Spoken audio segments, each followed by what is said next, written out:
Tatinya Yato. Donc en Kim le Nibena Mimo no Togo. Totorino, audio WhatsApp.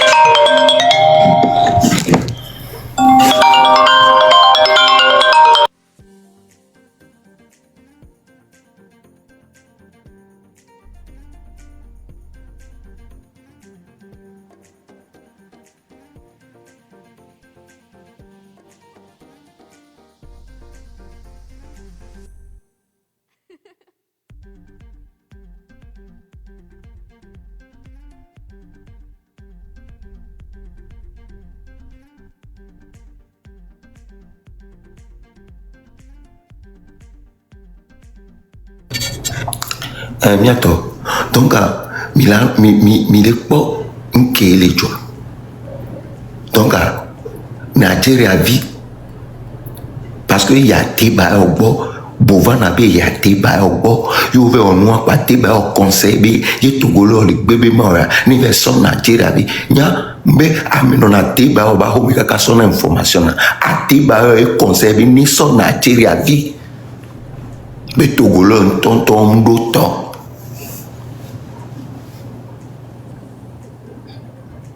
Fisha, on a nous à dire à son bleu politique na PCM. Fisha, nous Togo vieux mila titebe forum le Togo vieux tobi nyabo forum le que parce que au sol le dos sous menami be gouvernement les financer bovan gouvernement de pentom les financer bovan et nyanye les pronami. C'est juste what détenu miabe regard jolé et gouvernement respectom le peniga gouvernement respectom le a débat le dibenia y a témena influenceur y a témena blogueur y a woreki donné que ni Togo vititi d'outil le dieu ameboa a débat Mimu yebe a débat on ne va pour nous les ne va pour nous donner nous kebe so gwentina mi egbe mu kendo menami chon egben car egben clairement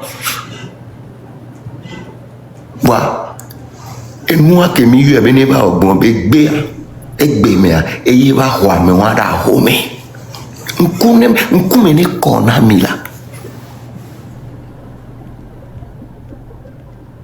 Fifia, Odinabe a trop bleu PCMB politique. Mi tage VDP nan. Mi tage VDP nan. Mi tage VDP nan. Mi l'a expliqué nami. Du me ploro, mi l'a expliqué nami. On va le Togo, on a sélectionné ami. Togo vididio le BA. Gouvernement Tom il a interpellé. Fifia, on va sur Togo. Nigeria vie. Les Togois, et va le Puerto si bébé, il y a ni Togolais 100% néné. Ne verra Davido baba ponne. Ne verra Sake baba ponne. Ne verra Shinji Mao baba ponne.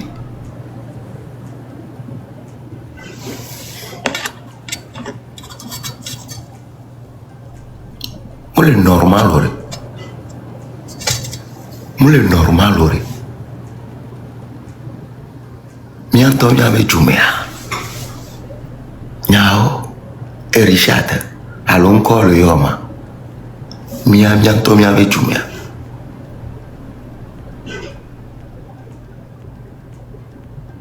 Mi Antonio ave Jumea.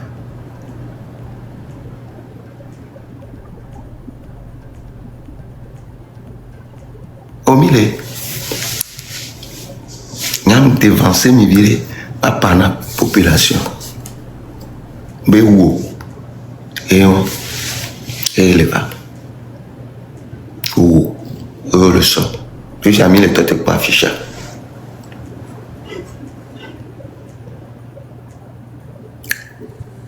Mais les têtes pas affichées. Doit le miasi au Mila Wento. Mila Wento.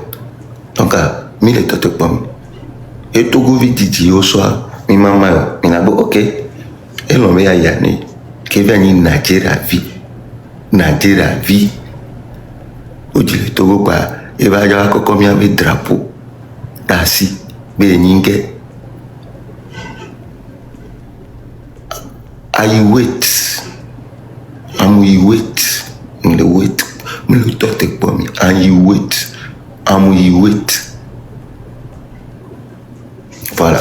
Donc, dès que je suis venu, je suis monté à Mero. Et je suis allé à Messia. Je suis allé à Tchatchane. Je suis passé à Milano.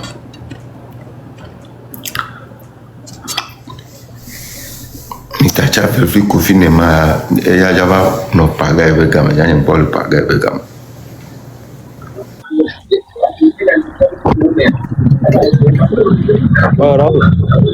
Ya. On va deux balles à l'heure quoi. Deux balles là si. Ah oui. Comment on a gagné quoi? Wani solo on le fait nyama on va gagner. Oh, yo au bodo. Allô Bani Raoul. Allô Bani Stu. Blogueur de cas que je regarde un le tout ouais. Un cas de oh quoi t'as quoi même la vie tu vas pas vivre.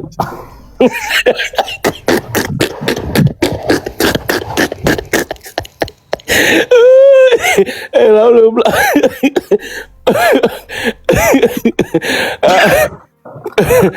Frère là. On va formater que on va t'amener à Ojila voyage.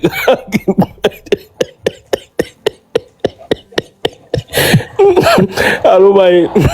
Allô bye. 2 minutes.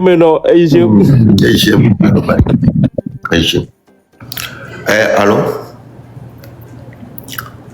Allô? Vous avez vu un nouveau salon là. Vous avez un nouveau salon à Émile les filles. Vous avez un nouveau salon à Émile les filles. Et nous? Et les gars, ils communiquent même plus, hein. Tout avec le portable, le pôle c'est pareil. Non, tu m'en fous ça, en fait.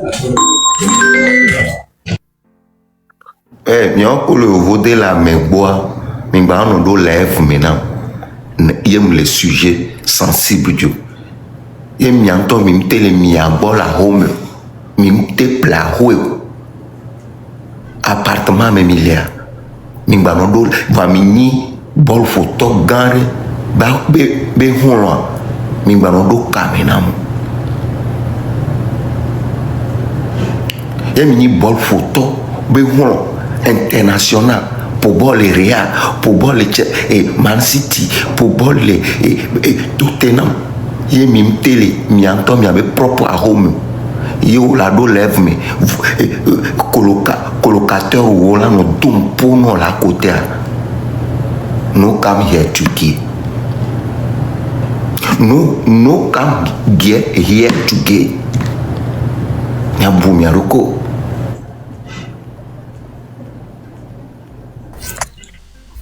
Raoul Leblanc. Colo. Tu dis encore sinon ils sont pas pour l'occuper. On quelque peur. Ouais. C'est comme. On a mis le logo là. 3 jours hier. Oh, nous n'avons rien qu'à quoi. Oh, bon. Après, il y a un camé. On va de toutes les façons, on la va pour passer Didi. Madou Beno, après, il y a un camé aussi. Ok, merci. Et ils ont dit. Merci.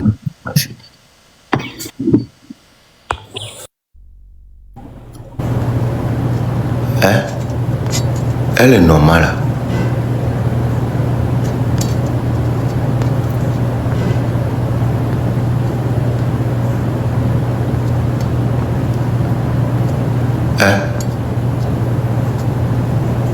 Elle est normale.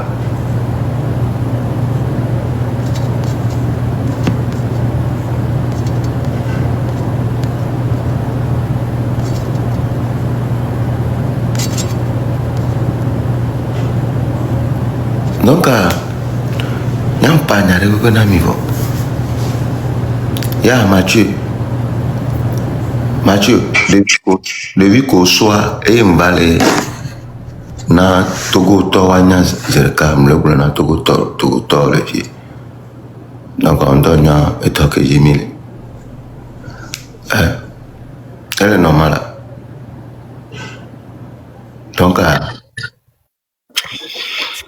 bon mila te blombe toi o minyan kele jo o asusu o me o pokpa o chon zerka awo mi avait tona de vie wan be o yo ame gbogboro gbe kungbo ba le yo ya voyez dit be ya gba garder togoleur be amour corvio le bon mi a bio c'est do 1 500 000 d'abonnés mais quand s'abonner non Nigeria tonne ne s'abonner non le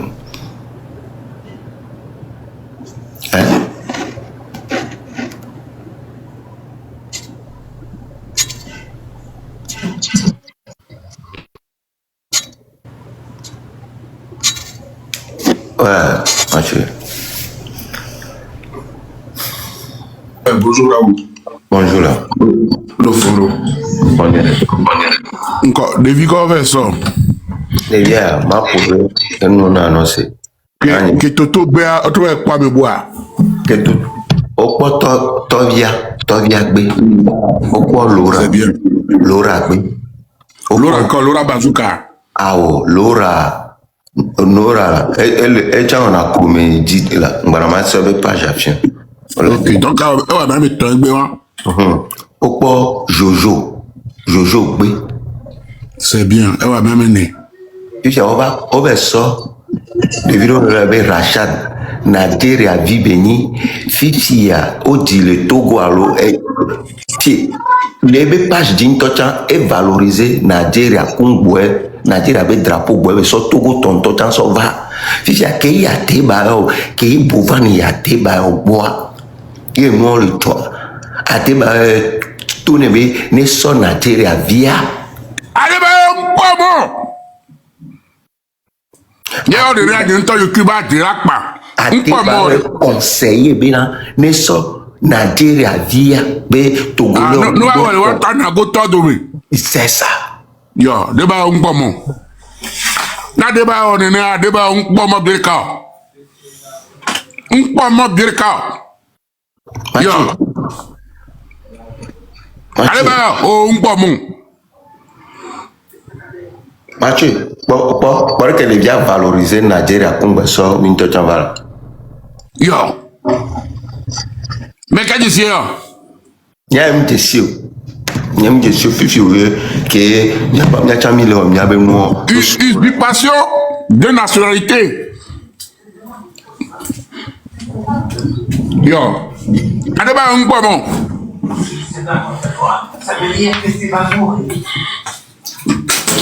Adeba un pomo kreka. Mbol be nya le blon vio. Nya cham nya be domaine e chale le be bol ne mapo. Mbol be nya mi le wole vio. Adeba o be pomo no. Enya mu ka o vele be bol wo na po. No be awe huna mo fa. Vo ma va imposer nous na mi ka be domaine ya. Et tu me fais ko bobo ma stado a. On t'a soutenu. Mimba no gouvernement di bo be o po mo na stado o po mo mi soutenu. Donc adene kanya tova no mate soutenu mi o a. O ma va ni nous la ba be a bara ya so me bu so do me bu tepe o. Be bu ba gbero na ga. Adeba npo bon. Muya na go be nu Yoruba be nu mi le o le vie o. Non. On parle du drapeau. Adeba o npo mo na o. E kan chale gba o npo ti o, vo npo mo na o. On npo mo. Ya de ka de ba ti tebe e klo. Nigeria to. So Nigeria enya ko ndo le gba mu le pen ra. Enya wana mebu ose nya bo e wa de ba obliboa Togo Togbe be ma participer House of Challenge. Si il y avait l'international footballeur Emmanuel Cheikh Adebayor est parti chercher un Nigérian pour un Togolais qui réside au Nigeria pour représenter le Togo alors que nous on ne le connaît même pas.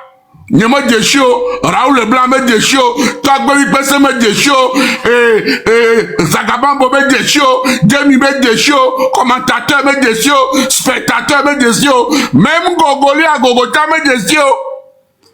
Pourquoi? Ah ben non! Akbobunu mon akbobunu ore. Adebayo nya omujo. Yeah. Oba Klaela. Adebayo, oh nya omujo. Togo to les solidaires à Siagbe. Ben nous kele jouari. Non ça Togo to toto. Et nous vions à beaucoup ça que au c'est parce qu'ils savent qu'on est en train de défendre une cause noble et digne. Et Adebayo matin no Togo, yé Drogba, la Côte d'Ivoire là va, mais va organiser tournoi de football na footballeur togolais oh, kéma na o la nyao, kéma ko, ça s'appelle le manque de respect et du manque de moralité.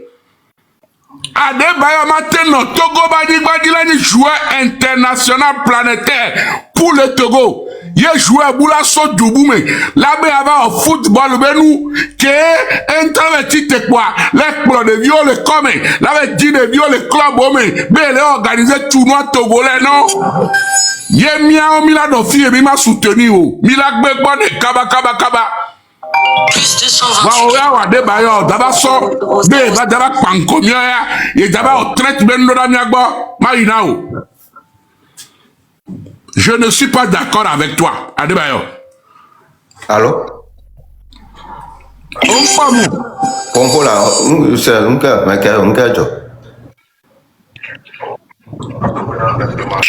Un bloc camion, toi c'est carrément un numéro nyanya. On parle. Adebayo, on parle que le cas. Et nous qui on a au coup émis la guerre. Miami mate autorisé bo là-bas au coup de mia de méthode les gliadio. Et nous que Djoubou méthode là-bas au quoi de ba mi la gbere. Mi ma non te berebe o ya ba au coup de mia mi la accepté. Je ne suis pas d'accord avec toi, Adebayo. Trop de viwa. Na club bovana. Nyanto nyano nyaba fe amele funu. Nem ya House of Challenge wa dem ya kuhu otoko ahoro me kekekekeke no so de ka aso for do fe gbo me bovan tre so for do fe gbo me de via chama so for do fe gbo dem yanto mi awe La vibo oui oui Bovana AKI Adebayo boano senken le grono nyuria ke Bovana ya Adebayo bo oyo tovia gbe oyo lora gbe oyo jojo gbe ya. Au vers de Nyana Adebayo c'est comme ça les Togolais ont commencé à le boycotter. Adebayo tourne bi ne ngolombe Togolais ne so Nigeria bi didi ko dile Togo o le yabe Rachid wa que obe on a le live Jesse Mbara. OK va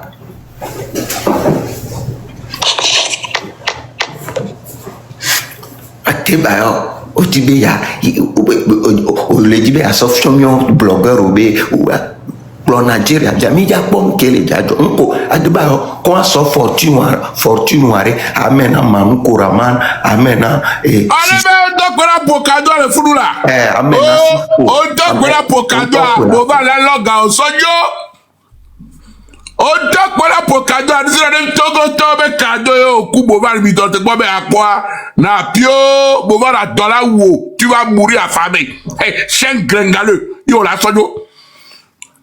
Tu ne prendras même pas un centime des Togolais. C'est fou. Hein? Tu vas jouer seul avec Adebayo. Yo.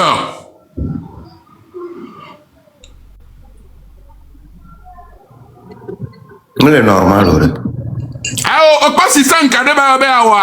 Comme y'a me bobo to, mi le confirme que il y a pas ça bovan be a sauté menami. O se gome ya so boval me aso te menami nyamulo na meke ora nu nyamulo na nyabaro Adebayo enu ya macho le funu Adebayo bobana On le fout, il y a des voyages, ça, tu le fais au Boban. Va Togo, va Témé. Nous, que mignon, à Mingba, non, blanc. On le fout, on le fout, Vivian, on va le TikTok que j'ai bien allé. Adebayo, et gamin, Boban. Adebayo, Boban, va Togo. Mais quel blanc, tu vas Adebayo, Boban, va Togo? Si on sait le blanc, Adebayo, Boban, va Togo. Mais je t'ai vu, Vivian, le vieux. Ah, c'est le blanc, tu vas Adebayo, Boban, va Togo. Et ton cas, là, si on m'a joué. Pourquoi va se renager nous comme Si quand c'est le vieux, Choka. Mais quel blanc, Adebayo, Boban, va Togo. Raoul. Mais blanc, Fifi, viens, les filles. Mais bon, toi, t'es Vivian, Raoul, le blabé, Adebayo, le tour de Boban, ben, sorto govi, Nigeria, vide, va représenter, ben, le, même il est boycotté, et Améré, Adebayo, Boba, Homer. Non, mais on va prendre une décision, mais forcément, avec Adebayo, le tour, ne bene, ou de nous, qu'à chaque fois, millions, non, pas, non, bah, faut Adebayo, pourquoi à chaque fois on fait ça? Moi, je vous comprends pas. Des fois, j'ai l'impression que mi tora te vende ba combien s'attaquer na mais c'est pas on ignorer. Hein Mathieu, on te trouve reculer à quoi venir. Ne kafla. Ni amere onande et va Togo be jume mais kebe la dibe ateko. Non va fo. Donc ane Togo yo ko on boycotter nous be non contre l'enseignant, le compte mais Bovan ma ya débat bon. Il a son plein droit. Oui. Mais là, il y a des barreaux, là, il y a mérite, c'est son plein droit. Oui. Maintenant, côté que, si ça s'avère que c'est vrai, je reproche à des barreaux. Maintenant, tu parles le conditionnel. Non, ouais, je vais te, maintenant, tu parles le conditionnel. Voilà. Les cas des barreaux, il y a mieux quoi. Mais ça t'a qu'à la mer, on ne sait pas bien. C'est pas bien. Des barreaux. Que ne vit Togo Togbe, à même Nala dans ma Togbe, il y a des barreaux, tu le proposer à Mebou, bon là, on est une émission. Alors, on ne serait pas d'accord avec toi. Elle là, toi là. Toi là. Adebayo, Boban, mais Boban, son adjé à toi de bon noir. Ah, pompo, va ma pompo, le tourne au choca, des vieux. Oh, you makai de vino, nyanyi de vino makai de vio. Le nuka mo jaglo vio. Le doya kemi le waya me. Gake mo auto réseau antodima, gake mo to va nu adio. OK, merci beaucoup. Mbatro le blona mi auto to nuere bena. Keye no ale choro Bovan dia. Et you a débat et expliquer ne be nene dernière minute à Togo le rekene. Oui. Et à débat conseil bena never sort de viwa Nigeria vie beni Ntogo vie ouais choka tachi mapo bon ba da pompo parce que nyanja ka trojo vie ko yom skemba sa o yom nyem fo va ma no parce que nyem gri nyem si o go OK blonya ko ya blon kwa nous ka ma glo bena de o la tote la nous kenji mba glo de hein ya Togo to mi bu yo boycotter Boban Benoît o laisse gomé vifia Boban ho non ba fo gbo on le globé non ba fo to te ye to ne be no be ni so na che David ba représenter nous allo mais nous ko le glo nous ko le glo et nous ke ma nyama to no be na re hein à chaque fois nende John ne kwa mi so na de ba odun me be mi de ade ba yo to le biceps be no me quoi donc aye jibono de to le bassesse be mo ye réseau to le ngba no po akobe ya ho be ye le ho da ko me de akoka me po e mu ke bele wa mekale monte ko gagama nu yo mi nya mi pongero lo nyento ma ko ameria nyento ko so qualifier nyento ma ko ameria ma ko akoka no ba ne Boban va Togo fije be ebe pa de bayo ade ba gagbe ke mi o kele ganu no ajina ga popa de bayo au côté on est akopo number 4 do droit la kwa de ba la kwa Boban ade ba o be galo lo mi dati ko nu ko mi lo côté moi me choka Boban do droit la kwa de ba la wa nu ko la wa va côté ke nya me isare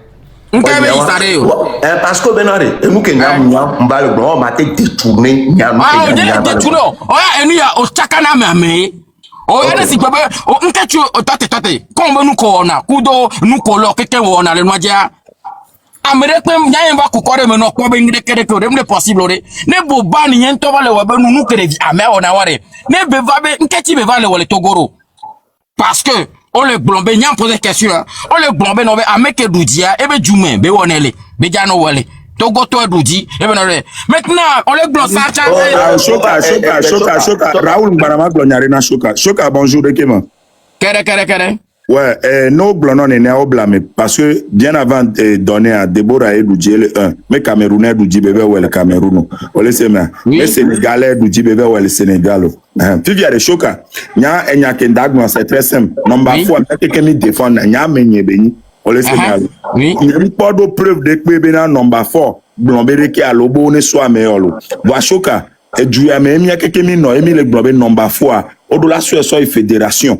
Bena ebe domaine mais ni football bere kele to eba hwa ole se me ne mi le gblon egbe na re ame ba Togo internet be nanti be ba Togo be ame am le pomio alors ame am ba po amere po Choka c'est dans ton avantage aussi non Choka tacha mane fini be OK pour le respect de soi-même hein autant avantage au mais avantage de mais gamere et nous la te nani bena et soane mi be tato la firia no pomio la be c'est qui ça la be c'est un Togolais c'est un influenceur c'est un TikToker c'est Jean et nous pour nami les blancs boba ne ba jeklo la comme nami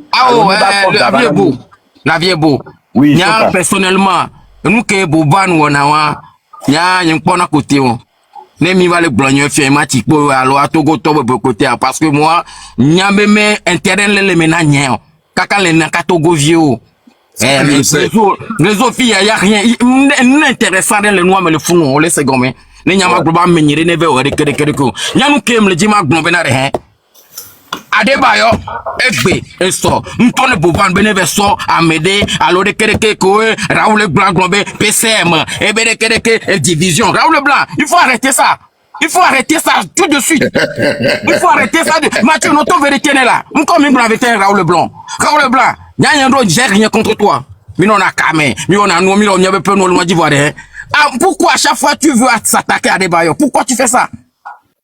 Nous quand tu à chaque fois nous n'avons pas fort comme moi qu'on le fou nous n'avons pas fort plus comme moi et là Georgina donc ma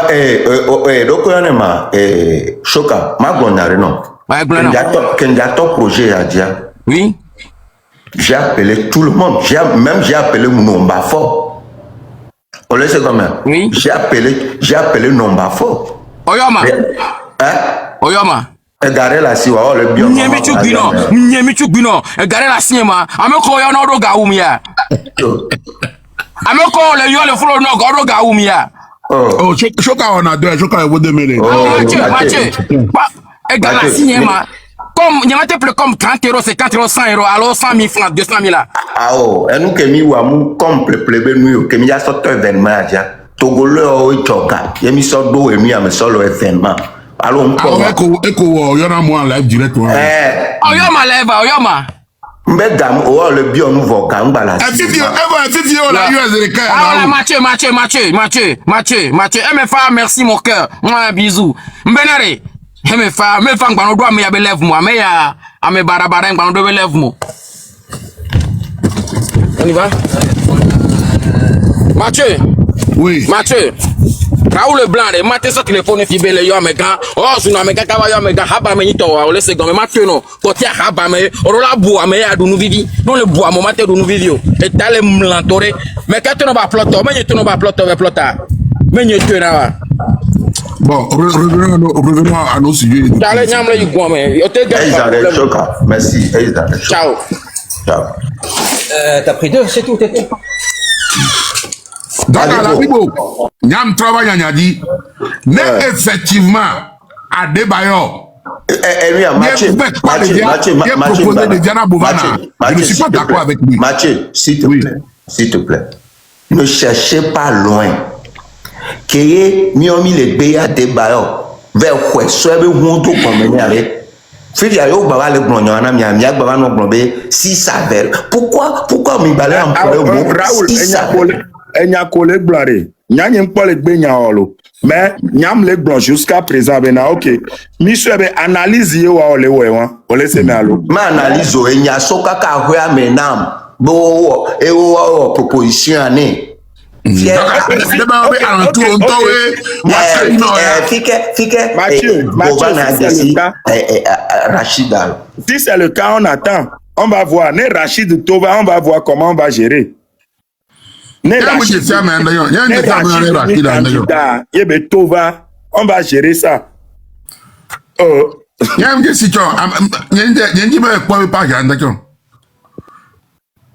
Elle est normale.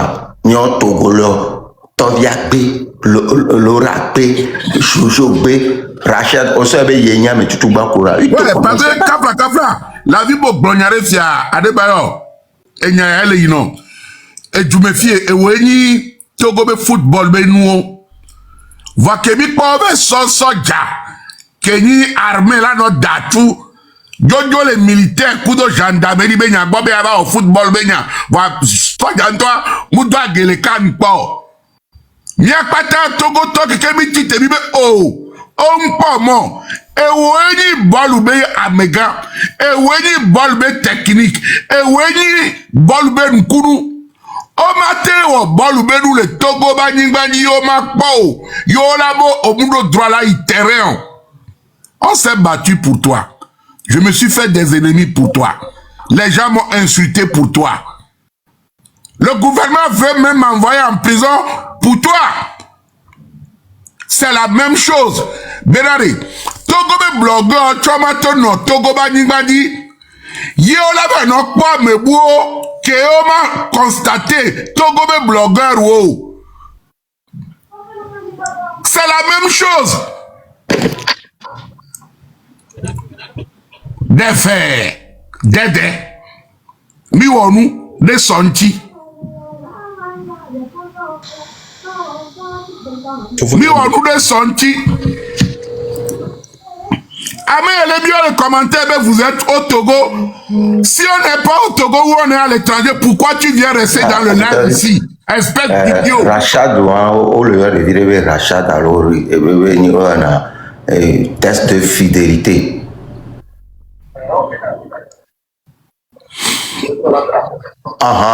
Ate konglome Nigeria toi. Ate ba konglona bovan bere. Ne sole bien et Togo tonto le biabe Nigeria bio on wona et nous komi on mi le won.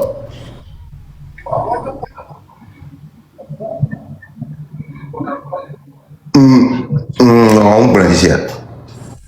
Mi le live me. Et yo sort information à donc bonne.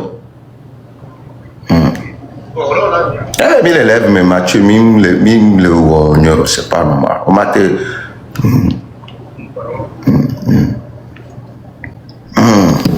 l'homme de Guelo. Non, fia souvent, bon décimon, voyons. Mimuyo, t'as mis monto, va bio bena rojano fie suboro, alom jano fie suboro. Amenye. Yo vare, mitati mi avait introduction globalement quoi. Miawe lo nous va. Ok, monsieur. Ojano fie suboro, on me dit c'est pas mon problème. Nya il a vu beau, elle a vu beau si la vare. Nya il bon, il y avait non introduction. Fiare, papa des blogueurs, fiare mi vare. Bref, quoi, nya il me l'a et ben de aussi donc de confond. Bonsoir et nous, mi garçon va fier. Ok. Et nya reka bombe ma lona Togo to. Et nous que blogueur ou les blancs. Et gbea. Mde hukuna Togo to be yemi le dobu mnyanto mnyaro kunchiwa. Omda bomi le duta. Quand la André, monsieur Bovan Blonnuerebe, Kakime, Jojo va voir leur vidéo sur les corps vêtements, les gels, les blabos, les doudoko, yo, mais au mieux Sénégal, n'tochon, ou à Sénégalais, au Suède, yo, et mieux, n'tochon. Yo, mais Burkinabé, yo, ye Burkinabé, ou va bé, les dabayo. Nous, quand il y a mieux Sénégalais, au Sénégal, et moulin. Sénégalais au Américain, djina be wa do fe wantio. Yo cité ya, yezo ble Sénégalais de capé que cité pobe le dai nous yo tunu qui corre le tout ya bien. E ba be la onu ya. E gbe ke msebe toto yem ko toto be sorti. Toto le do nyerebe. Ye fofo mbene be yengba yo. Ye fofo be normalement bovan va to ko ni manger de la yo blogueur ko le nomia. La douagbo, la bea, ye son nevalo, minoti ni miole ke kuto, bovan be ye mawawa, kafla ziandre, et didimi pas tonto, Didi mi potwe muni kaflan 2000 3000 30000 ko sonana degeto les motos be les toto koto les po jeunesse abo e ni nous plombi lori Raoul Kuro grand frère Mathieu amo le gleadia et nous que washo na togo viwe e souvent et nous que Raoul wona nyanya to dans les filles et Pedro mi va ya et souvent que mon radio et nous que Raoul wona togo e souvent lo et souvent voyam les jipobe togo toni no uni tant que Bovar Koueto, on m'a cité pour la do boubou, à mec ouini kouvi, na togo vio, yemba mec ouini kouvi na mi Raoul Leblanc, acclamature, tok baby PC, waoué les porter mi abe voir. Donc, Bovar n'est absolument personne pour négliger, pour minimiser togo viko, mi ominio. Et mi bonwa, o la bakotola no tutumi, la ro mi togo to ale pour mi fa, les posina fomiaji, mi ma dok pendele, Africa, mi de kougou gande. Togo tomba suebe o le didi o le baby événement ao yebe cité be eh bien ok Raoul j'ai appris que leke mimbabijo susu leke va leke mila o nya jranudo wa nyen karjibe Raoul là tout en corrige la be ao nous de cas que mi le bien reconnaissance et attention les porter respect na mi abe blogueur et nous de cas que mi le bio ko Togo tomba suebe mi le doit fo événement n'a pas tamida na mi da ko événement mi da so guvila so no pepepe et gake Togo to ko do mo me Sénégalais on ko do on le gbenji so King Sali oyo o be yo ko ga o de million do va fi ko bien ko tamino mi to be ke Togo to mi joga amo joga o so ponu o so danu ka flash gendre yegbe ne ba me e le ko be Yesu yemuhia teke bien influenceur o que Toto be Toviagbe ame pochocha gwe po Togo to po chia de pepinto Amérique ma pasite be aso be drapeau ya va isko Togo be drapeau là so une événement jusqu'à ce que je me rappelle que dans ce même jeu de l'année passée quand on avait contacté Adebayor pour pouvoir jouer des cadeaux pour donner, il a refusé. Adebayor a dit que non, son argent ne fait pas du désordre. Gakemoyo Adebayor beleva pour cadeau Adebayor pour cadeau le fourmi quoi. Qui ici va me dire qu'il a vu Adebayor a été dans le live de donner avec House of Talent et il a envoyé 2 lions? Jamais. Egbe kaka mo amo en live le fiebe Adebayor vous soutenir les lions.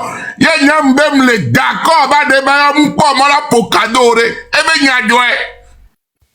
C'est parce qu'il savait et Gagougou et le founou. Alors, Nadebayon toke ni togo be gato, bébé pour cadeau le bovan bo année passée oa. Nous kenti egbe, elle va nous sortir togo vio bo le va pour cadeau, on le va nous ame.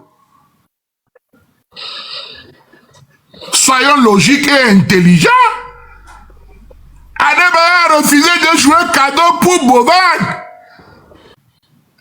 Je ne mens pas. Dieu m'est témoin. Mais bien Adebayor et pour cadeau n'a donné Tivima.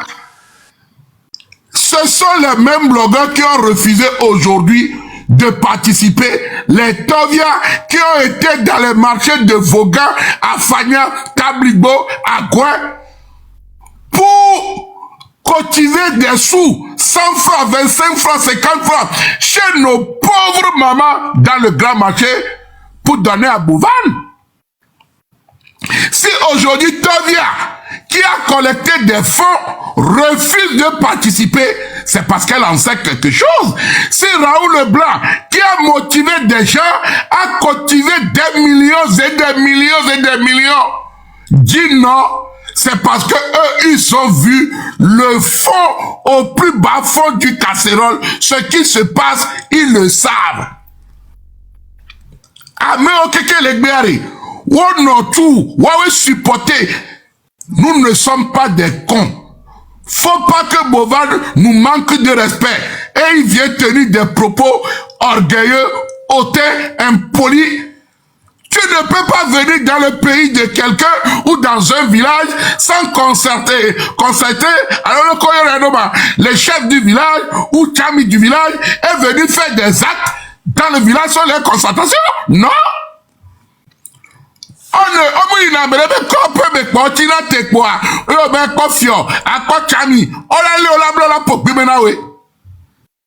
Nous sommes des Africains. Nous avons une moralité. Il y a une façon de faire les choses. Non, tu remets. On a pas de travail, mes gars. Les politiciens, les domaines qui me mis les à moto les gliadi, on y ancien, on y douanier, on les douaniers, et beno y Côte d'Ivoire, no bien les dit blogueurs togolais, on va te nommer Rachid, qui le connaît? On a te nommer Bovan, non? On avait Raoul Leblanc, on avait Marie la Rose. C'est des gens qui détiennent la toile togolaise. On avait Aristo. Pourquoi tu ne peux pas venir et donner le respect et le mérite de ces gens? Simple respect. C'est ce que le Togolais demande. Américain contre, Américain personne n'est contre, alors même les jaloux, Bovan, non! Il faut que Bovan donne la place des blogueurs togolais aux Togolais. C'est tout.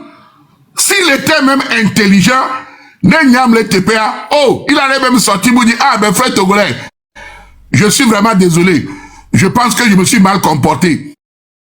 Mais je veux que on essaie de parler et que tous ensemble on trouve une solution. Ça va s'arranger cette situation. Mais si tu veux t'entêter et tu veux aller au front avec nous, nous allons nous unir et nous allons te démobiliser. On va te fragiliser. On va te fracasser. On va t'enterrer vivant. Sur tous les plans. Si tu veux aller à l'encontre des blogueurs et influenceurs togolais, n'oublie pas que nous sommes la voix du peuple. Même le gouvernement a peur des blogueurs et des influenceurs. C'est toi, Bovan, qui va faire quelque chose. Malgré que les influenceurs, l'État togolais même a peur d'eux. C'est nous la radio, la télé, c'est nous. Communication là, c'est nous. Donc, si nous on s'unit, toi tu ne peux rien faire. Parce qu'actuellement, 90% des blogueurs ne sont pas avec toi. Au Togo là, quand tu prends 100 blogueurs, 90, nous on est unis contre toi. La minorité n'a pas de parole. Et la minorité qui veut être avec toi, ils sont inconnus. Ah ben oui. Fais attention, hein. Faut faire attention. Fais attention, hein, jeune homme. Je te dis, hein. Attention. Bon, attention.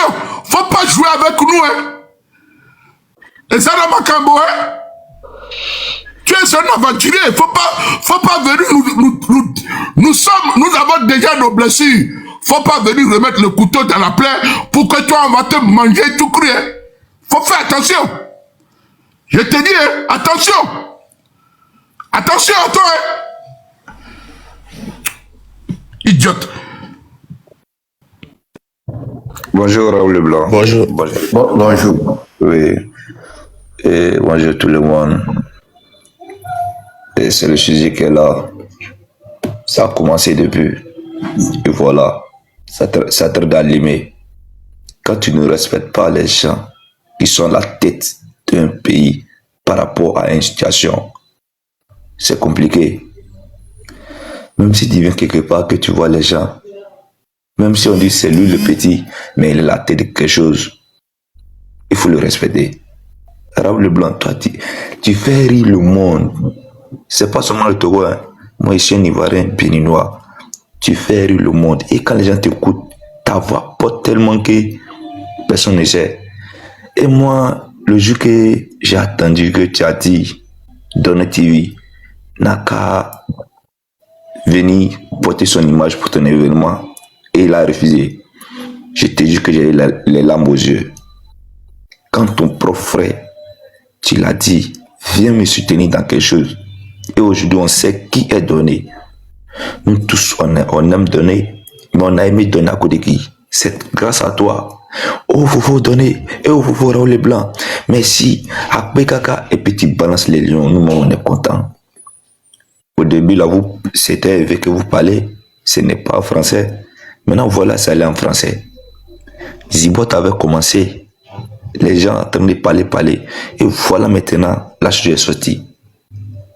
Pourquoi Mabia a refusé? Pourquoi le premier gars togolais, il a refusé? Les gars, quand tout le monde dit que quelque chose n'est pas bon, c'est pas parce qu'on est en train de saboter, mais on dit que ce n'est pas bon. Mais les Togolais n'ont pas dit que ce n'est pas bon. Ils ont dit que tu ne les as pas respectés.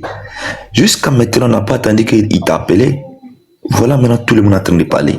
Oui, il fait la tête. Il fait la tête. Mais c'est pas bon. C'est pas bon. Faut regarder les Burkinabés. Tout le monde les défend. On ne les défend pas parce qu'ils sont mieux que quelqu'un. Non. Faut respecter un peuple. Un peuple est au-dessus d'une seule personne. Un peuple. Hier, la fille est venue montrer les preuves dans le live de Rocky. Tout le monde a eu les larmes aux yeux. Mais maintenant, ils vont accuser Donné. Ils vont dire que c'est Donné qui a fait ça. Donné n'a rien fait. Et puis personne ne peut l'accuser. Et puis Raoul Leblanc, sache que tout le monde est derrière vous. Tout le monde est derrière vous.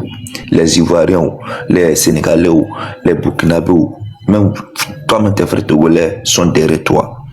Puisque quand tu viens quelque part, il faut respecter les gens. Ceux qui n'ont pas resté avec les Togolais ne vont pas. Mais moi, j'ai vécu avec des Togolais. Je suis resté avec les Togolais. Tu vois, et je connais la capacité des Togolais. Quand tu respectes un Togolais, il va te respecter. Un Togolais ne veut pas qu'on lui manque de respect. Parce que lui va te respecter. Et vous avez fait votre preuve. Est-ce que depuis vous avez parlé? Non. Vous n'avez pas parlé depuis. Bouvane est là maintenant, ça fait presque un an et quelques. Mais personne n'a parlé. Même juste, aïe, quel conseil il a même? Qui le conseille? Non, mais je ne comprends pas. Tu es un influenceur et il y a des influenceurs. Tu sais, ça fait mal, c'est pas ça fait mal que parce que il est la tête ou. Non. Mais la considération avant tout. La considération avant tout. C'est très très important. Bon, au début c'était le troisième, le premier et le deuxième Sénégal qui a refusé depuis. Le deuxième qui a refusé. Le troisième a refusé. Maintenant, pourquoi le premier a train de refuser? Ceux qui étaient à la tête de l'édition ont refusé. Et c'est à cause de eux la chose a pris. Et voilà maintenant, les trois se retirent. C'est bizarre, hein? Merci beaucoup. Merci beaucoup pour ton rapport. Merci. Bonjour Raoul. Bonjour.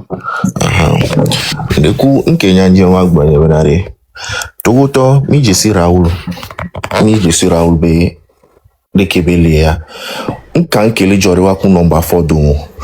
Ne football be nyari va Togo fifia. Me sube avec Bela proposé Chuchuba et la Niebo. Mi va pas number 4. Parce que il y avait mes domaines mais on tant bien même que Bela tebe a organisé ya oleke wa. Le football be nyari va Togo fifia. Obo wa elabo awo. Mi va pas me aleke. Nkenchi ke blogueur ou toi tant bien même que bon blogueur ou jagole number 4 di alon ki ndele wa domea nkenchi e chamate blombo awo me domaine ni meyo amoko one a wa we yo mi wa gbo nkenchi mate no ni o Raoula ele fi anya football ti bogbore pa mate ho football be nke amo le la nyigbaji le territoire dia e la khwe dongo be awo et en plus tiens kafla e Kenya jagban me koko ake bovana chandu ebe yawe o le gbon ne egbe bebe njabo amu nyas nkebe la coûter ne nkebe la coûter ne est considéré togobe et blogueur ou le fait de appeler Raoul Leblanc de Capentocha et régler le problème à 90%. Voyez bien que le peuple la coûté naïe ni yo Raoul Bo. Bon, c'est comme ça que je suis venu. Alors reconnaître Béobéni à l'équilibre. À mes que le conseil, peut-être à n'avec pas non parfois il doit influence ou et Raoul là. Kafla, Raoul doit influence un tolo. Fico disse Raoul só ia. Fique amu disse Raoul só ia. Peut-être ami qu'on est le bien écrangi. Et là on a connu Raoul Yare. Voilà. Fique Raoul do influence só ia. Ekbelo. Peut-être ami à Togolais on est le bien écrangi. On connu Raoul et voilà. Donc ami qui le conseil béni avec mon number 4. Number 4 do influence mingbo. Voilà nous qui bejava Raoul Chantro do influence oui. Et on a nek bewel non Raoul do be influence à l'elle. Et une des camarades bona Togo 228 freestyle comme de coucou mi supporter Raoul. Nigeria to on a Big Brother Nigeria House le fond. Support qui on a Nigeria ni événement wan jegomea. Nigeria ton toro ko supporter na mais pas gars benyayo.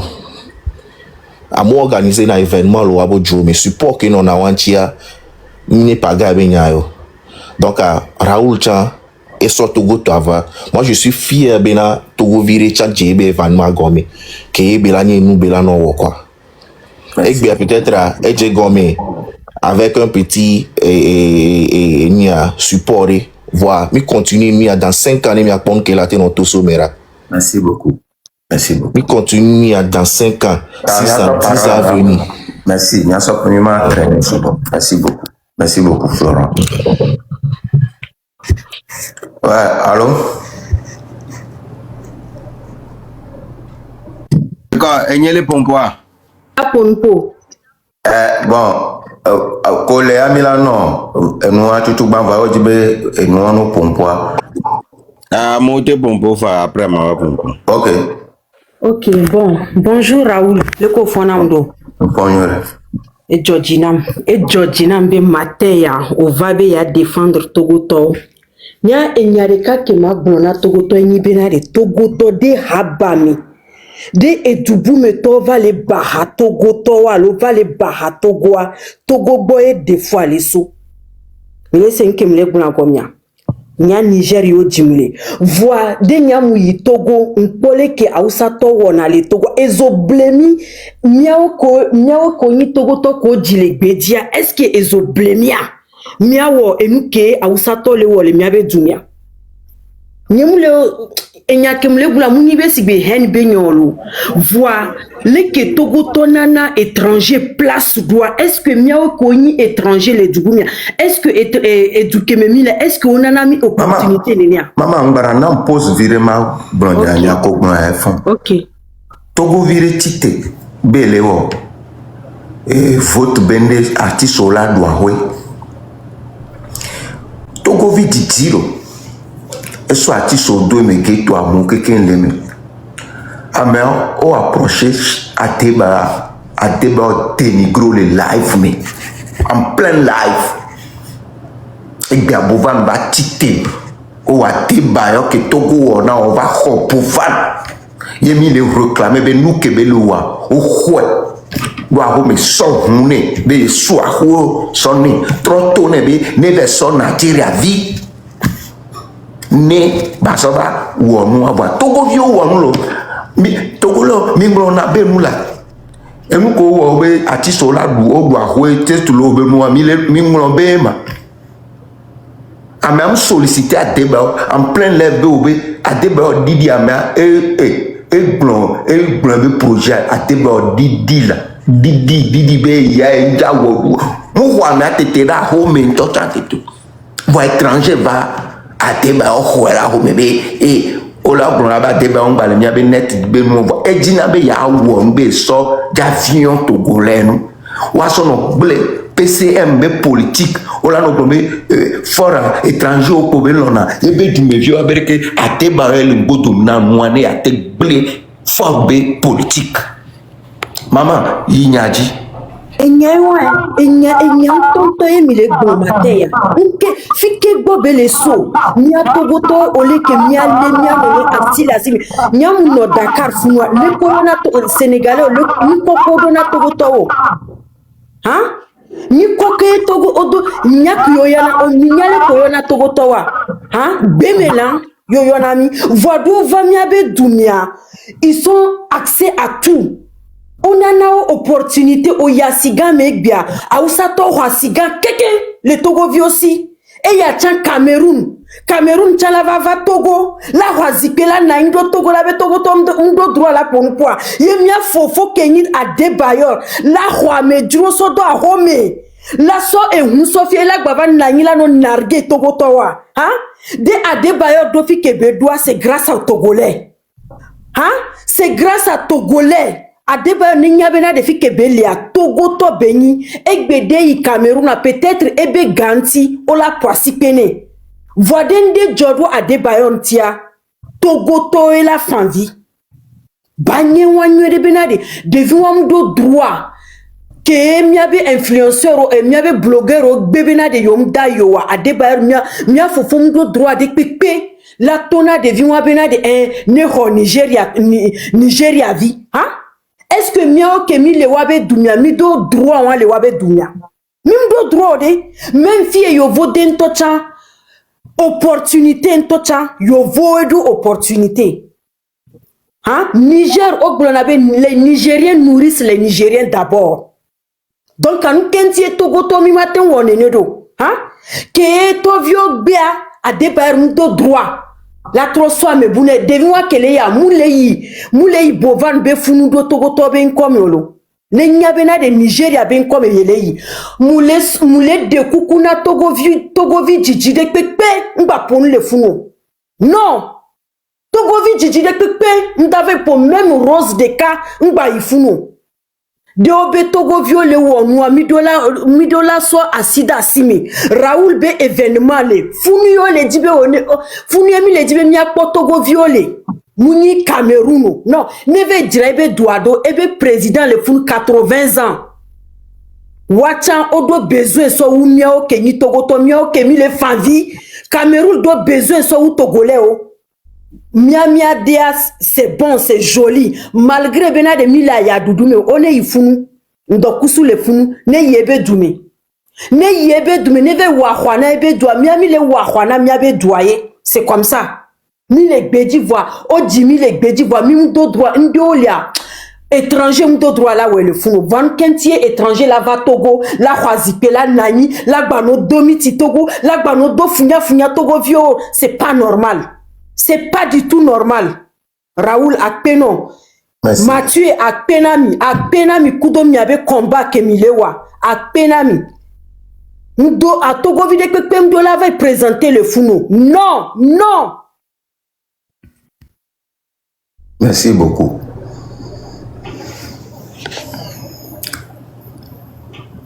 Yeah.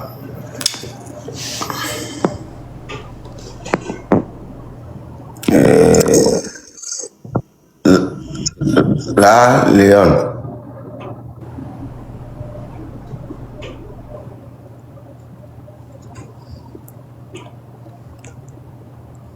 Ok, et Edwige alors. Raoul Leblanc, bonjour. Bonjour. Edwine. Ok. Sinon, boycott, elle est consommée, quoi. Elle est consommée. Donc, elle est dîner panamioa, quoi. Il y a donné activité parce que moi, je mobilisé à moi. Au Jamie et les autres. Hado mianti, même à Medo Kovale pour nous, tu as Hado mianti, il y avait influence à et n'avait donné TV Honwa. Donc, ingratitude quoi, Mingamayo. NK nomba folle, on a les vieux à mieux quoi. À mieux vieux. S'il était vraiment un Togolais, et moi qui vais le matin. Donc, Bovan a été mal conseillé. Normalement, elle a joué diplomatie, quoi. Elle avait pas mis, quoi. Elle a pas mis quoi, elle avait pas mis hypocrisie, quoi. Voilà, il y a un petit parce que le problème politique benoît qui est mivawa. Politique benoît, parce que 90% des influenceurs togolais, les plus influents, on donne politique benoît. Donc, à donne un petit conseil, Bovan, mal.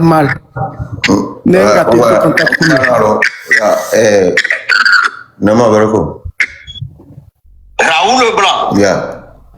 Papa des blogueurs. Yeah. Elle est comme toi. Merci. mouvement ala inko une no zeme alo malgré go zeme ombu na mo wa zeme alo mouvement ya ko darea challenge yo venia ko darea amola supporter amola no go do o zeme Togo viola inko zeme alo merci wa so ano bu o zeme ok apeto o zeme alo ok you know après kaka yato bango be le supporter et moi bango obe le supporter 228 freestyle comment bango be le supporter yo me wa be le supporter Togolais d'abord mbena owo 228 nde do konto yo et nous que tu sais tout le coup ghetto wo mbe do konto na ma space tank ma de que ma mingula commentaire comme na Superstar contest. De kadia ele dia debe o gama debe o na kaka ba bulia left me ye bebe na re aw amegan ngba vo be left me va le bio lo to agbore ko on le na ouverture be ke bo le fia e breke be abenare ne na rendez-vous ne ava e gbo la home adebe o bo be ne gbon nya le fie zirka be yo a gbon le fie ya me aso projet don kumenia miato do la yo mi ve di coupure won la mi di coupure won la la nani la atebe odidi te kaya darea atebe odidi de darea bo ngani no edidi projet apote amu kwa me ada ho mi to tan te to be lève me po la glen e ya bovan va ba le webe désordre da mia o Togolo gwa e khwera ho me trop son ne trop tourné ne tati Togolais didi to ne be so Nigeria bi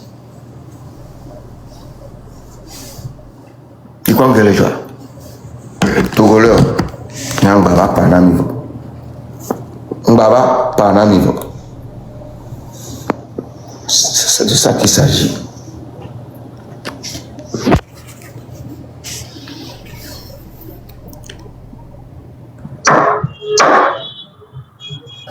Yeah, c'est bon, quoi, ça va? Oui, boss. Yeah.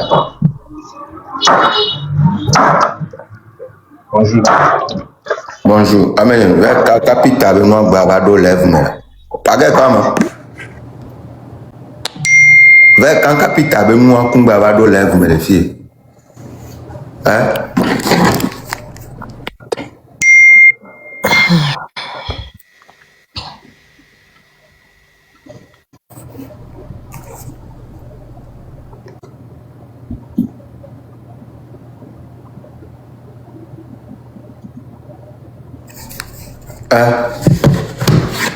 Togolo on tonton mi de kukuna mila. Togolo on tonton mi de kukuna mila. Ya black opium de que manyamba 5 ans pour. Ouais, quel foufou, bonjour Anjo. Bonjour la black opium. Et maîtriser moi quelque voir. Je pense que c'est une idée comme. C'est ça. Le collègue blanc pour mila OK. Vous êtes nombreux de venir Bouvan. Oh, le blanc pour mila et gommé. Black opium nyabena bla nde star be concours wakowa nyabe nyoko minu me à fond. Donc ou game ke organisateur avait sollicité à débat ben pero yentine projet à que soit batté inko. Oh, oui, va le pana mi nyani mkola hivyo. Mkola. Donc ubeva yomi journée ni ou cette loué. Et on va trouver expliquer na mi bah oui. On est va se gommer ouais. Yeah, Raoul, gommer demain. Attends, le poro a dormi les vues. En tout cas. Banakem.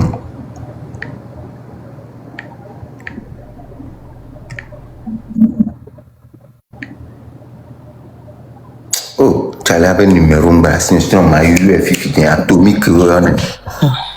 Et ben non, bang sinon. Tu as le normal,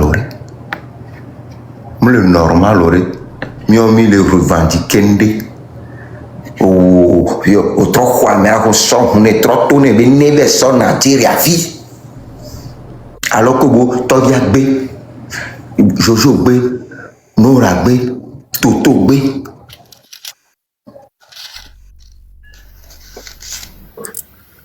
quand je vais là il y a jamais les net à dire grand frère oyo gbere chochon ese wo chon ola gbe àwọn tonton yo be la no mi abe basse so me poya oh to enye hele inflamento yi oui allô oui allô Raoul, bonjour bonjour nyako glani alemi Neni bobe année passée mi amegan number 4 pour donner gbea Neni bobe gbe wal hobo vando home a no am pe nkona nyuro kwa donc nko lo a mi le ngbodu we no Togo d'abord Amérique ma so piwa ba do sur le mien no ko pe kaka mi le ngbodu we no ezande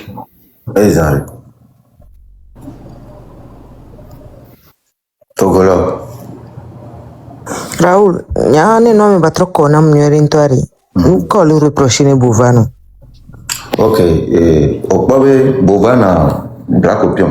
Okpare ke mi mobiliser mon kaka donner benua TV. Ok. Ke ba togwa e ba to monji mi pobo. Ento pele ya mo gbo mu le mu osina influenceur ou atamba influenceur o jaba boamo. Le coco est événement donc à mon vidéo me le respect vidéo là nani quoi on va m'y avec des bandi on y a bien pas on est né nous on la do kamina mion influenceur à Benari néné y avoir comment est-ce qu'on peut t'accompagner ou bien comment est-ce que ça peut se passer mais tu as mis la bonne deke do la de gezeto influenceur mila por que mila réglé non on peut mieux on plonge à beaucoup au titre pour la vidéo tout fan be ba me kwa i cho homi avec no tega aoreke aifie mle main influenceur de pento Emile Biobenale yo elle a TV en noir le Côte d'Ivoire sans que vraiment contacter influenceur roi ok Emile mi be ok mi nda kendo menu mi de mi abe mouvement mi le wa Zara wa le dafo atame nami o trouve pas de vidéo o so gano bo yo chon jo freestyle nke offer challenge freestyle o lo wonu ko to na ntona to nyo mi ngba po nu obo nyanyem jo ge kudo no vinyere keni to adole wi yebe po bo van mega ne ko e ba so pe ni ba ko ba bu nyere ame ate to zoom nyem ja do ntini Adole ou le Togo au sort étranger de vava bleu sort garé non la quoi a dit be a de pacharo et no vito en gagnant jouer rôle Kenya ma jouer pour 4-4-2 nyakudo auto wonde pepe nyem gwenchi no nyem po agbon tocho le objectif nyadi fisia oyo toto dès que pression allait na il y avait événement tchana nya toto va bono toto va grona benene le yembe toto aïe funa nya ngbe no be mbai voir étranger qui va mia et la pomi milana mia no vio o la réunion o la eu et la voilà o la nesibia o we son o we va mia gbo afoke diolo et la glombe nya no vio chame nya e ya me mateo accompagnole e ya me mateo accompagnole nene milagro nene parce que o ya va loga bobori ko événement e be tafuna dubu metoa ma tafumia no vio tout le monde qui va parler de son projet bovan dola nyabe la soga ane business donc on yo kogaka on yo Senkolo on yo Prince Kadhafi on yo Elon on yo un système bobo bolo bobo bovana elava yo la mettre nous en place toto il va blonner et bien il les jate toto trop blonbo il jate do soutien du peuple donc elle a don pour naï non 48 heures que Toto va brogna. Non 48 heures. Toto il kakababe. Il beso 5 millions na miare membe. Haba membe. 5 millions. Et mi nene kebele doa mi atami son coule doué. Esobe afuto jimle nkwa kusifu nkume bwe yem trotona totobe kumboy mila bonwa ye revenu à la dija et do la ko 12 millions de kumboy mi on revenu à kumboy nene kiri de la tuna de vide pepe ya oh il va y avoir impossible Toto te se retirer fa Toto retirer oyo tobia gbe oyo lora gbe oyo jozo gbe fifia ke ya te ba ogbo ya te ba trop so ahone so huni be so le teme na mia ke no ale ni neve de nyana te ba yo de c'est comme ça les Togolais veulent boycotter à la dernière minute les candidats se retirent ya te ba to nebe mba so Togo view yebe conseil bene be so de vidéo le yobe rachi keni Nigeria vi vodi le Togo obo koko de bia ba ngenge o jile Nigeria o koko ngenge trotro ye noa dokui soba lome eto Nigeria trotro minyanko na be trotro baka mo na ngenge on dit déjà les Togo to ngenge yo kokwe et bien via ba Togo yo conserve o be so de via long les dijwe po nyewa la copion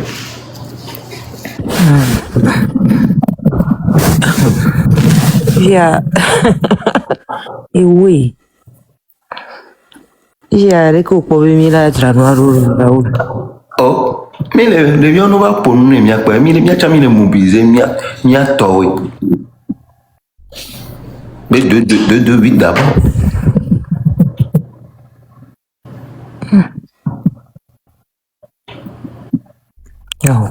On va enyawu nawe. Enyawu nawe. Ase tobe vivre zonto. Ouais, Raoul les gars. Opium.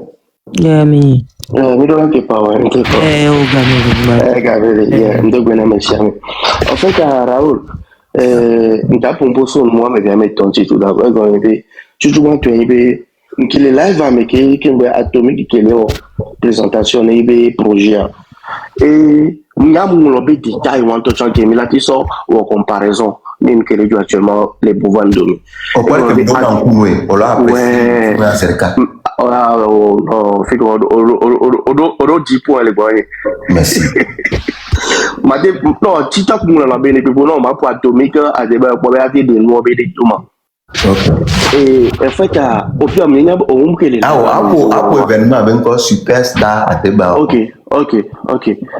En fait, les là mes jours, et bah, quand ben, on vient de gagner, qu'on le pompe dans mes camps, ancien va, et en plus, encore les gains anciens, et c'est, elle est tellement humble, ben, les, où on dit que bébé, oh, bébé, que quoi. À mes gars, le bobo, ben, il me doute, tambi, baba, quoi, les hommes, écoute, ne Raoul qui sont proches, comme là, donc, comme Raoul, on a un problème, on sait comment. Voir atomique, il n'a rien à voir. On sait que atomique est le web et noir et bé événement. Mbana, miato s'il te plaît. Atomique.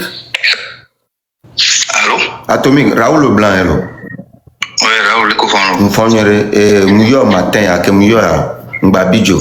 Mle live me muyo. Ok. Et ndele jo ke Togo lioni au na Togo be show bizarre. Tu t'es battu. Bogoré, yo au plein événement de la superstar et contexte. Oui, superstar contexte. Ok.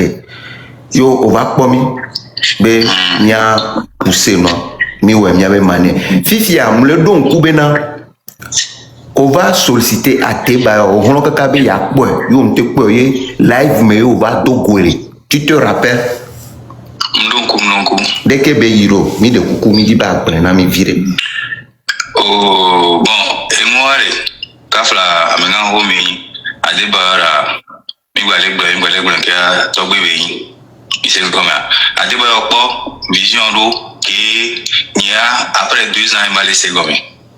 On l'imagine be superstar que moi mon casser système sous bord m'be sous bord jona que yam événement qui sauva on va boiter au moins parce que le kafla PC to chan ko la tiro da be no yo les petits viens le font tes ans to be gawa so no ai mi ami le trop le ti le on bo na mo on te gun le pe wa re le gbe ganchi voilà Adebayo ko vision re mi te bo be nko et tout nam le lève à mes bina et d'ici à moi Ghana Music Award Nigeria Music Award. Les couleurs yo wana moi il y a trop de trucs mais il de matrova. Voilà que biji voit on t'a dit que nem biji que mon pour voir non calme jour et c'est peut-être avant et nous am jiji na yo le kibero mais il doit raison il y a tout govier ni ni mateva no accuser de ba bina et na mo ile kiaro ile ko nyem le tono be Munya kobia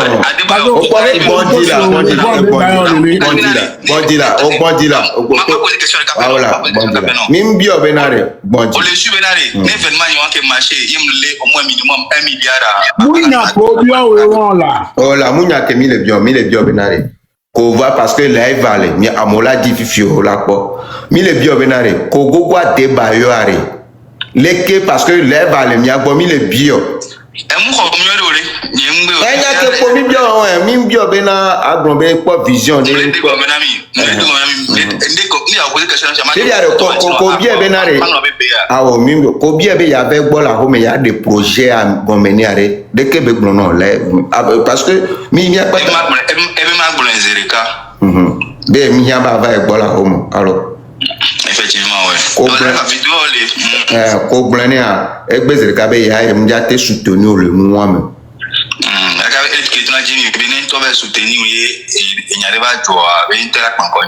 donc en quel timi le blonga go egbea et vermare ko yona be no refondende challenger house of challenge et va jouer Adebayo avec hoe da home so ebe nu so le do disposition ni donc ami le blonga attend ko ni togolais ye ya ga po be vision m java don dio ye be ke ho game so hundo gombe no cha wo nu ade ela no courage de aroma no courage de la nam voir ya kama pega ho mini eso se le rattraper là o se gome ne ho bovana mji on ga bovana we ende josa yin tikbira me antio e ye tijia et de baba et mu soutenir donc à considérer si bien se le rattraper là. Ah ok parce que au port publicité une que million pas ta mi balai donc bovana événement dit plus vous parlez de ça vous faites la promotion soit à Binya Milo Esprit eso le rattraper ok mi se gome atomique mi se gome bientôt Togolo are nene pola no chioro onu woro fiche être le globo be quoi togolais nene togolais le walo et fiche être le tonami bena de se le rattraper donc on se rattraper le Togo vibo et là se rattraper le Mathieu le pom que le joie rattrapement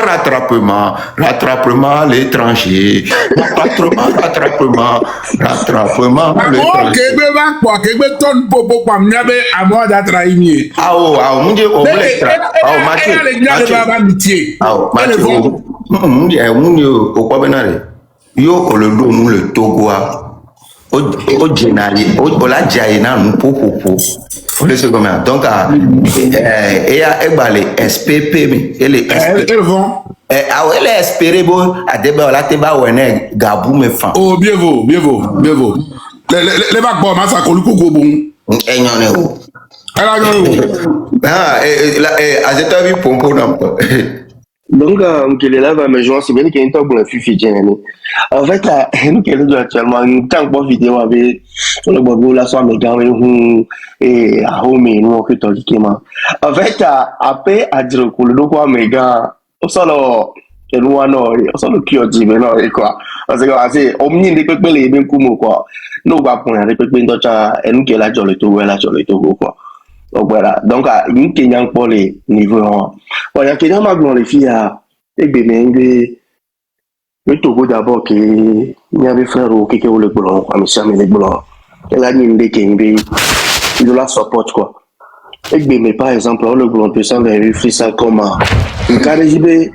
Quand on dit que maintenant on live même les pauvres artistes le petit vidéo le nouveau dit quand yo petit viens faire des cas et on déjà culture et il y a 2-3 ans il y a trophée ben que balé Togo et en plus en showbiz aller tellement down quoi quand on dit que ça mais les si live la vie aussi Tofi Momo aussi les Raoul si Bayo si Amosi puis là bon yo mais quand il a avec petit viens donc à bientôt même qu'il y a maintenant les filles et bien ils sont on peut dominer vidéo ça mais il faut ça comment quoi qui verra rien mais là bon encore il n'est qu'à édition mais bien mais toi mais les amateurs on la suit quoi parce que il y a quelque mal les temps showbiz dit quoi parce que showbiz les down naturellement là on va dire pour l'autre déjà et puis voilà moi c'est que il me raconte JB on a nous mais c'est comme mais ça me doit des team quoi toi mais alors clash mais la douinchi mais alors la douinchi et tu vois c'est vidéo émission édition vidéo fille mais le doit Abidjan to be game mais quoi clash là on a peur au dos mais quoi toi nous donc à bientôt le Togo d'abord quoi ma toi téléphone moi merci beaucoup non vieux d'accord non bien mais c'est virer donc il y a du bien ok ndogone amesiame ndo na novinye Togo vio. Bon, je vais parler en français parce que je vais parler à mon frère, mon petit frère Bovan, et je vais parler aussi à tous ceux qui m'écoutent. En première position, vous savez déjà ma position. Moi, je soutiens Bovan.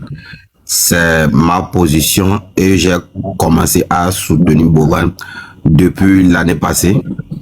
Et cette année aussi, j'ai déjà commencé à faire des vidéos pour le soutenir jusqu'à ce que ces polémiques commencent à venir. Donc, ce que j'aimerais dire à Bovan actuellement est que si tu es un représentant ou bien tu es un organisateur ou bien si tu es un président et une partie de la population ou bien de ton peuple est en train de faire des revendications, même si c'est pas la majorité, même si c'est une minorité, il faut jeter un petit coup d'œil sur cette population et discuter et dialoguer avec cette dernière.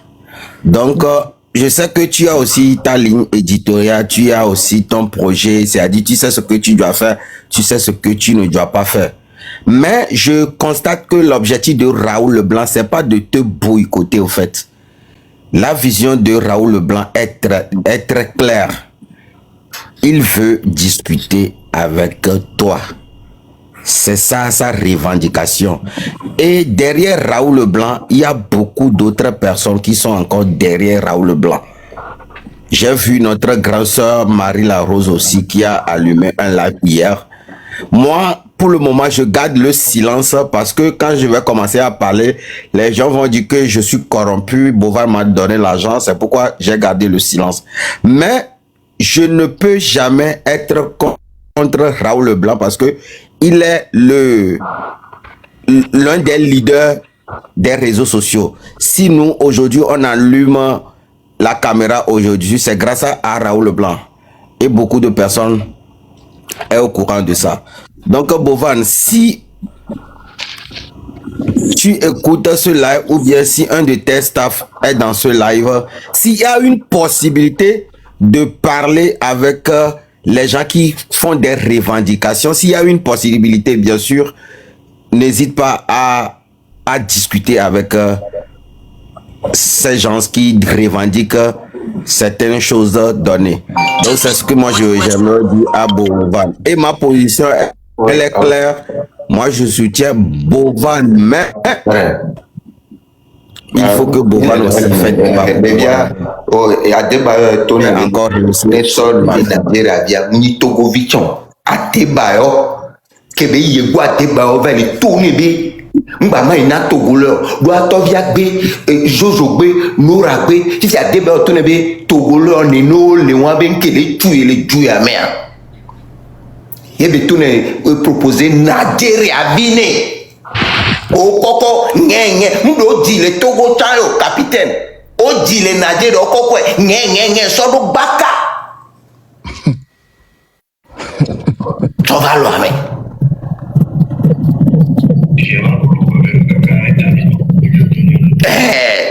capi pompono ase ebulo mebenu mbara ntoma balo mbara okay